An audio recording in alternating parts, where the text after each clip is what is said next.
we had sort of set this up so that we could honor Walt Mueggler with officially announcing this RNA being named after him. Initially, it was supposed to have been signed and completed by today. As you heard Faye say earlier, it hasn't been done. It will be done very soon. And the second thing is, I had thought that Walt was going to be here, and he's not here. Now, if anyone knows Walt, you know he detests meetings. He wouldn't go to them when he was working, and so I don't blame him for not coming now. But anyway, we're going to go ahead with it like if he were here. I'll just say a little bit about Walt, then I'm going to have Janine Powell talk a little bit about the station's input on these RNAs, and then to finish this off, I'll show you a brief slide show of the proposed area. Walt worked for the Forest Service for over, I think it was 44 years, working in the grasslands of Montana for half of it, and then the last half of his career he worked on aspen. And most of you know of his community types, and most of you have used them. Very knowledgeable person, and he has touched many people in this room. A lot of the speakers today have learned at his need. Since retiring in '88, for a long time, he was coming into the office every day, more so than some of the regular employees. And so we've gotten more work out of him as a volunteer, I think, than we did while he was employed. He has done a lot with writing papers, analyzing data, and just working up information like that. Unfortunately, we've sort of run out of excess data, and so he has been slowing down. He's only coming in once or twice a week now. But he just turned 80 in May, and so when I first told him about this, he said, you never do this for anyone while they're still alive. And he said, I just don't believe it's going to happen, before. But the good Lord's willing, we're going to get signed in another week, and so it should be taken care of.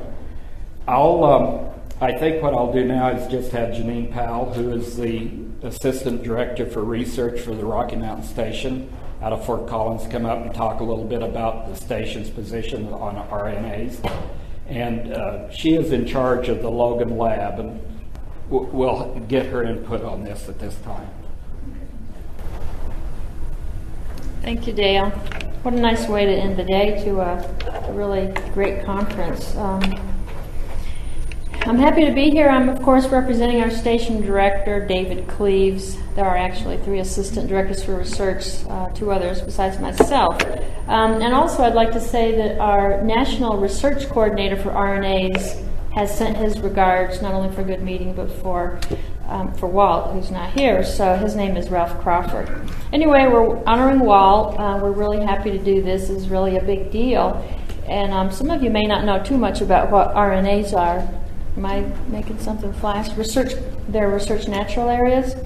And they're real important because they're some of our finest examples of natural ecosystems that are permanently protected and maintained in their natural condition. And there's a lot of those out there. There's hundreds of them across the country. And they're useful in 3 primary ways. First, there's a national network of RNAs, and this is partly to help protect the biological diversity at genetic levels, species level, ecosystem, and landscape level. I think everything's getting down to genetic level and up to landscape level. And this is part of what we're doing with the RNAs as far as biological diversity. That's real key. And also it helps ensure that we maintain representation of these natural ecosystems for future generations. RNAs are also used, and this is where the scientists come in, they're used for conducting non-manipulative research and for monitoring succession and scientists can use them to compare with areas that are being manipulated. So it's a good science basis and reference for those type of ecosystems. And last, RNAs are really important and useful in education, for fostering education in a number of ways. This particular dedication is pretty special because the Wasatch Cache National Forest only has a few RNAs, and a lot of the reason is because the early settlers and their livestock have left a lot of the area, should I say stomped over? Maybe that's not the right word, but anyway, changed. Thank you. Anyway, this is indicative of what went on back then. So, I guess what's special about it is that I'm told, I've not been there, but I'm told that this RNA is accessible, which is good. It's accessible, and it's also it's been protected in some way. So, and Dale will describe this, show us some slides, as he said. And Walt Mueggler's been retired for several years, but he still continues to support the program, and we heard Faye Kruger right after lunch singing his praises for all the good work that he's continued to do for them. So, and he's also helped our station a lot as well. And so it really says a lot about his dedication, and we truly appreciate that, and that's why we're honoring him with this tribute. And I'm anxious for the real dedication to take place in the spring. Maybe I can come to that. And he's a real good example of what we want for retirees these days. Retirees go home without they don't get a paycheck, but it's really nice that we can have them come back to work and provide them space and support, and continue to help us, and also to allow them to continue to be creative and let us grab some of what we can as far as their relationships that they've developed over the years and their experience. So on behalf of the station and our director, I'm really proud and pleased to be part of this. And I think it would have been better if Walt had been here, but we can tell him that a lot of nice things were said about him, and you can send him notes. So congratulations to Walt, and maybe I'll see him in the morning when I go over to the office. So thank you.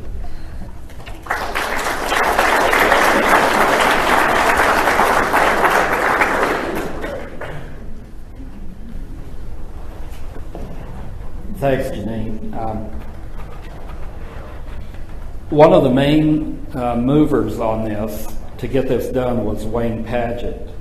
Faye alluded to this when she talked earlier, and as she indicated, and Wayne has taken a new job. He'll be going to the DC office in mid-October, and that's one of the reasons he wasn't able to come today. But he did send me this message yesterday, and I'll just read a part of it. Here's a copy of the environmental assessment for the Walter F. Mueggler Butler Fork Research Natural Area. I met with Mary Wagner, Deputy Regional Forester, on Tuesday, or I will meet with her on Tuesday the 19th to discuss the EA with her and have her sign the decision notice. This will result in the Forest Plan amendment for the Wasatch Cache National Forest and establishment of the RNA. He goes on to say, please give my apologies to Walt. Well, I will when I track him down. He goes on to say, he means the world to me, and I just wish that I didn't have 1,000 things that I have to do in the next few weeks before heading to DC. Thanks for initiating the establishment of an Aspen RNA. Without your input, actually he's talking about me, this would have never happened. I think this area is going to be an outstanding addition to the RNA system. As I told you before, I think that everyone that has anything to do with uses and management of Aspen should see this area so they can see what Aspen could look like. I'm just happy that I got to play a role in its establishment. It will be a wonderful legacy for Walt and his work in Aspen. He deserves it. What I'd like to do now is just go through a few slides very briefly to show you what this area looks like. I'll get to a map in a minute, but this is just a general overview of the area. As you can see, Wayne did a very good job of selecting an area that had sufficient aspen and a mixture of aspen conifer and even up to sagebrush grassland areas. Very unique area. What you would like to see an aspen RNA look like. One of the things that I'd like you to look at and to observe here is this area has been protected for the past 100 years. No grazing has occurred on this area. It's in the watershed for the water supply for Salt Lake City, and so grazing was removed 100 years ago or more by now. And this just gives you an indication of what aspen would be producing under those kinds of conditions. So the name of the area will be the Walter F. Mueggler Butler Fork Research Natural Area. It is part of the Mount Olympus Wilderness Area on the Wasatch Cache National Forest. This gives you the proposed areas. Here it's about 1,200 acres, I think, in size. It's anyway, it's along the road. It's in Big Cottonwood Canyon as you're going up. It's very accessible from the road. It's quite an invigorating trek.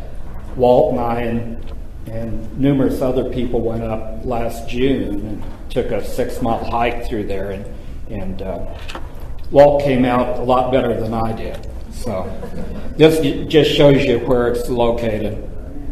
Again, pretty rugged terrain. I think it's a pretty beautiful area, to tell you the truth. This shows you what the understory looks like with 100 years of protection. Very lush. When I give my talks, I talk about 2,000 and 3,000 pounds per acre of undergrowth. This is at least that, if not more. Look at that cow parsnip. It's just beautiful. A few more shots of that. Just a lot of snowberry here. Conifer invasion. Very diverse understory. Shrubs. Good complement of forbs and grasses. Here we get into the higher elevations, sagebrush.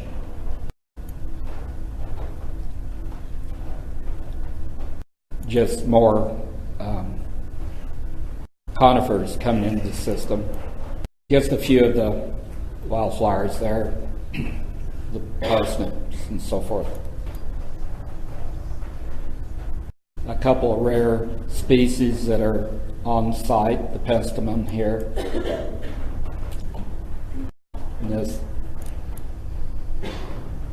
And so that, I think, it's the overview.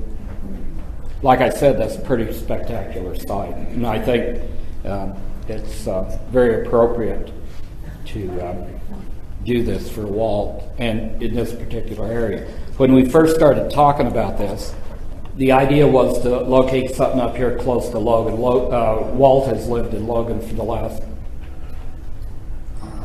20, 25 years, and this is where he finished out his career, and we thought it would be nice to have something up here, but we weren't able to, or Wayne wasn't able to locate anything that would have been appropriate in close proximity to Logan, and so this site was selected, and I think he did a very excellent job of finding a great site to represent aspen.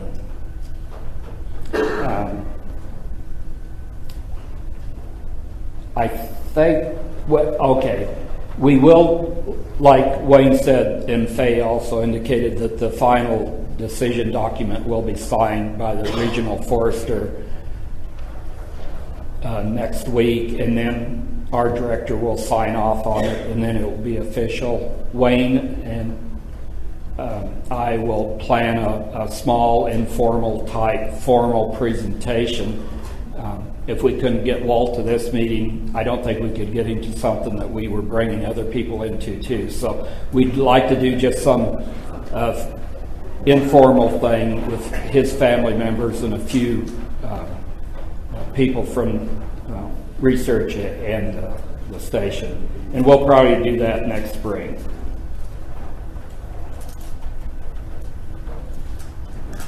We had hoped to do it this last May when Walt turned 80. We were going to wrap it all together, but because of the paperwork, you can see it took a while to get that. Now, that's all I have to say about that. I think it was a pretty nice gesture.